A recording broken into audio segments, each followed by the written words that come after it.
Hello. हा. सकाळी किती वाजता एंट्री झाली होती? सकाळी 4 वाजता एंट्री चालू होऊन जाते. किती वाजतापर्यंत? 4 वाजतापासून ते 6 वाजतापर्यंत. अच्छा. त्याच्यानंतर मग काय प्रोसेस होते? डॉक्युमेंट्स कोणते लागतात एंट्रीसाठी? एंट्रीसाठी फक्त ऍडमिट कार्ड अजून आधार कार्ड सोबत न्यायचं. त्याच्यानंतर ते आपल्याला रोल नंबर वाईज डिवाइड करतात. अच्छा. तर सर्वात पहिले जसं एंट्री झाली त्याच्यानंतर हॉलमध्ये वगैरे नेतात, बसने नेतात की काय? नाही नाही, सगळ्यात पहिले एंट्री आपली झाली तर रोल नंबर चेक करायला लावतात. हा. रोल नंबर चेक झाल्यानंतर आपल्याला सेक्टर 1, सेक्टर 2, सेक्टर 4, सेक्टर 5 असे सेक्टर 8 पर्यंत असतात. अच्छा. जर सेक्टर पहिला आपल्याला भेटलाय तर हॉल म्हणजे, सेक्टर 2 भेटलाय तर दुसरं हॉल म्हणजे, असे हॉल म्हणजे डिवाइड केलेले आहेत. अच्छा. मग त्याच्यानंतर काय होतं हॉलमध्ये नेल्यानंतर? त्याच्यानंतर आपल्याला जे फॉर्म भरायला देतात, हा. अपेंडिक्स 1, अपेंडिक्स B1 असे 2 फॉर्म भरायला देतात. एक त्याच्यासाठी फोटो त्यांच्याकडे वगैरे? असते का आपल्याकडे असते? हा. फोटो वगैरे किती लागतात? फोटो 2 फोटो घेऊन जावं लागतात सोबत. अच्छा. फॉर्म भरून झाल्यानंतर मग ट्रॅकवर कधी घेऊन जातात? फॉर्म भरून झाल्यानंतर ते आपले 200 ची बॅच बनवतात. आणि मी काय म्हटलं, हॅलो, जे आता जसं आता हॉलमध्ये पण बायोमेट्रिक होते की डायरेक्ट ट्रॅकवर बायोमेट्रिक होते ट्रॅककडे? टॅग मध्ये बायोमेट्रिक होते. म्हणजे रनिंगचे जे टॅग आहे त्याच्या अगोदर आपल्याला चेस नंबर घेऊन ते चिप्स देतात. ती चिप्स भेटल्यानंतर RFID चिप ना? स्कॅनिंग करतात. हो, RFID चिप स्कॅनिंग करतात, आपली चेस नंबर स्कॅनिंग करतात, अजून आपला रोल नंबर काय तो स्कॅन करतात. अच्छा. त्याच्यानंतर ते आपल्याला ग्राउंडवर नेतात.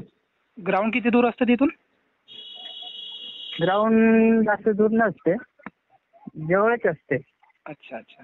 त्यानंतर मग समजून त्याला 10 मीटर 20 मीटरच दूर असते, जास्त दूर नसते, चिटकूनच राहते ग्राउंड. अच्छा अच्छा. त्याच्यानंतर मग आता ट्रॅक किती? 357 मीटर?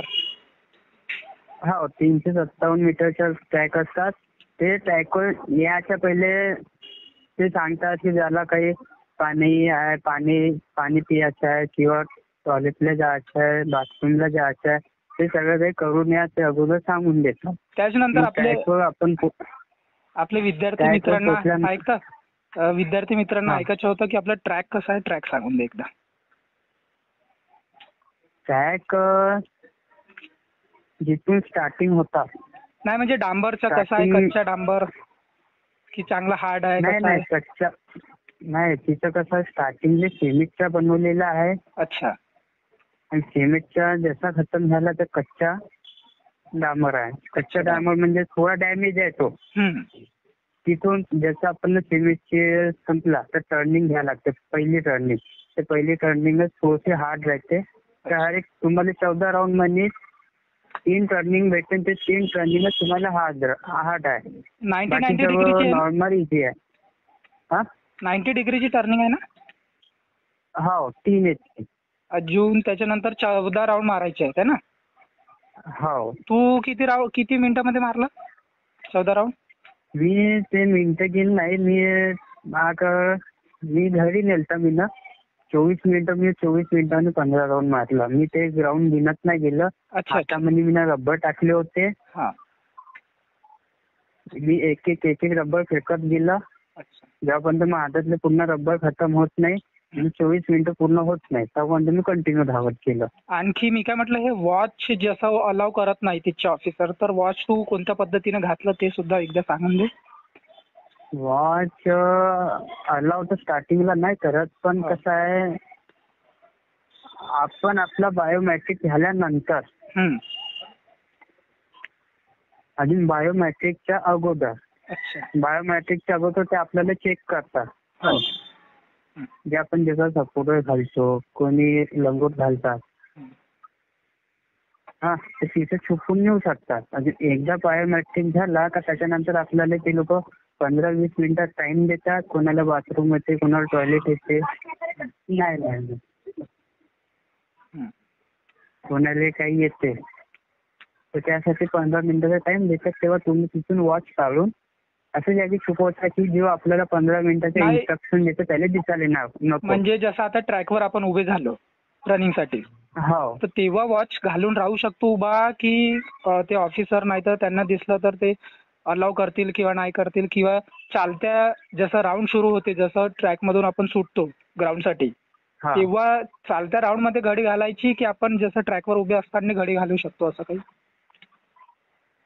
ट्रॅकवर उभे असतानाच आपण घरी जाऊ शकतो, पण जे ते इन्स्ट्रक्शन देतात ना आपल्याला हा. सांगतात अच्छा. का ग्राउंड इतका मीटरचा आहे, हं. सावकाश धावा, कोणाला धक्का नको द्या, तेव्हा नाही घालायची. अच्छा. कारण की तेव्हा कमांड सीआरपीएफ ऑफिसर असतात ते चेक हा. करत असतात. अच्छा अच्छा. तेव्हा तुम्ही कोणी खिशामध्ये ठेवता, कोणी आपलं जे टी शर्ट घालून टी शर्टच्या अंदर ठेवतात हा. ते तिथंच राहू द्यायच्या.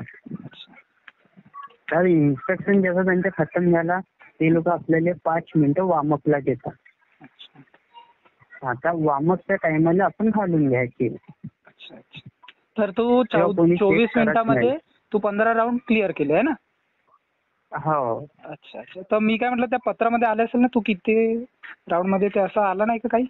जेव्हा तुला ते पासिंगचं जे पत्र देतात त्यामध्ये किती मिनिट असं काही?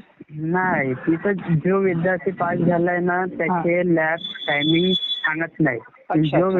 विद्यार्थी फेल झालाय हं. तो किती राऊंड धावला, अजून किती मिनिटांमध्ये धावला आणि मी काय ते म्हटलं, सगळं किती बॅचेस सांगतात. बनले होते तुझे? टोटल बॅचेस 8 म्हणजे 8 सेक्टर बनले होते. 100चे 8 सेक्टर. अच्छा. आणि पण तू तिथून 200चे 4 बॅच बनले. 4 बॅचेस बनले. तुझ्या बॅचला किती 200 लोक होते? हा. आणि 200 पैकी किती पास झाले तुझ्या बॅचला रनिंग मध्ये?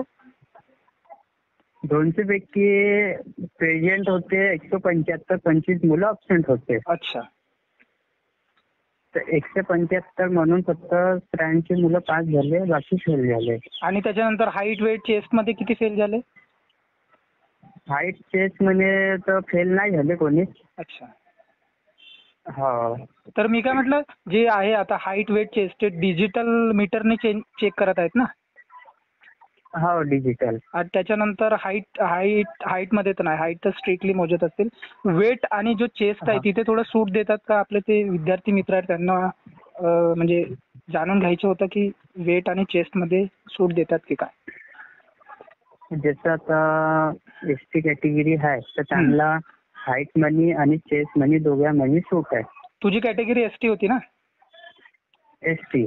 अच्छा. त्याचबरोबर आता आता एसटी कॅटेगरी एसटी कॅटेगरी जी आहे ते 162.5 सेंटीमीटर पाहिजे, बरोबर?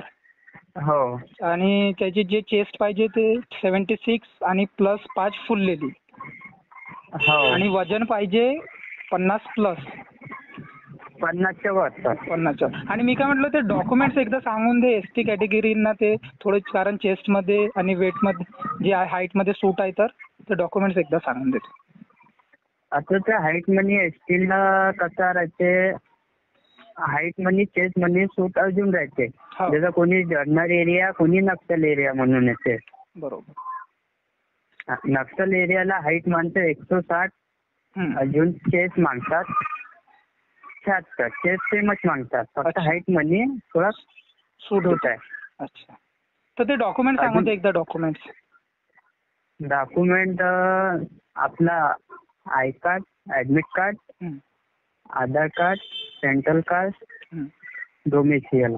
आणि ते एसटी कॅटेगरीला जे आहे ते सेंट्रल कास्ट आणि डोमिसाईल ते आवश्यक आहे ना नेणे? हो, आवश्यक म्हणजे असं आहे, प्रेरणा काऊन आहे, कोणी गडचिरोली, कोणी गोंदियातून येतात तर त्यांना नक्षलचा फायदा भेटतो. अच्छा अच्छा अच्छा. त्यासाठी नेणं आवश्यक आहे. बरोबर. आणि मी काय म्हटलं, आता जसं आता तू पुणे स्टेशन तळेगाव धवाडे गेला, त्यानंतर तू थांबला कुठे? अजिंक्य तारा हॉटेल परिसरच्या आसपास ना?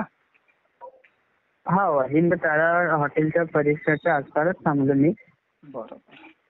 अजून जास्त रात्री हेवी जेवण नाही केलं मी, काही नाही, हलकाच आपलं साधं जेवण. अच्छा. आणि तू जिथे थांबला तिथून आपला जे कॅम्प आहे ते किती मीटर होता? तिथून कमीत कमी 500 मीटर. अच्छा 500 या 600 मीटर होतं. बरोबर. बरं, थँक्यू हे सगळी इन्फॉर्मेशन दिल्याबद्दल. आणि तू पास झाला त्याच्यासाठी कॉंग्रॅच्युलेशन. थँक्यू नाही हो. नाही, होऊन जाईल, मेडिकल पण होऊन जाईल, चांगलं होऊन जाईल तुझं. हो हो, झालं तर पाहिजे हो. हो.